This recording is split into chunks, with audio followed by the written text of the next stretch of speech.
बदलापूरच्या शेजारून जाणारा बडोदरा हायवे आपण जर पाहिलं तर पुन्हा एकदा वादात आलेला आहे। एकाच आठवड्यात आपण बघू शकतो दुसरा भीषण अपघात घडलेला आहे। माझ्या पाठीमागे तुम्ही जर पाहिलं तर त्या ट्रकने भीषण अशी धडक जी आहे ती या टाटा टॉवरच्या मोठ्या खांबाला दिलेली आहे। जो चालक होता त्याने या ठिकाणी मद्यपान केल्याचं कळतंय, परंतु आपण बघू शकतो हा अपघात किती भीषण आहे। संपूर्ण हा जो टाटा पॉवरचा जे हा बेस आहे संपूर्ण वाकून गेलेला आहे। सुदैवाने तो चालक जो आहे तो वाचलेला आहे, परंतु गाडीचं मोठ्या प्रमाणात नुकसान झालेलं आहे। आसपासच्या परिसरातील ग्रामस्थांमध्ये भीतीचं वातावरण आहे। वारंवार अपघातांची मालिका जी आहे ती या वडोदरा हायवेवरती वाढलेली आपल्याला पाहायला मिळते। आणि महत्त्वाचं म्हणजे अद्यापही या हायवेचं जे आहे तो लोकार्पण झालेलं नाही आहे।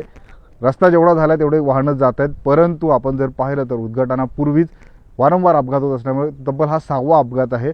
आणि हा वारंवार हे अपघात होत असल्यामुळे एक भीतीचं वातावरण आपण जर पाहिलं तर बदलापूरकरांमध्ये आणि आसपासच्या परिसरातील नागरिकांमध्ये पाहायला मिळतं। माझ्या गाव इथे ढोके दापोले हे भिनारपाटच्या शेजारी हा अपघात झालेला आहे। माझं नाव रोहिदास हरिचंद्र भोईरे, गावचा सुजाण नागरिक म्हणून मी सर्व वाहन चालकांना, सर्व ग्रामस्थांना विनंती करतो की वाहन खूप सावकाश चालवा, जीवन खूप मौल्यवान आहे।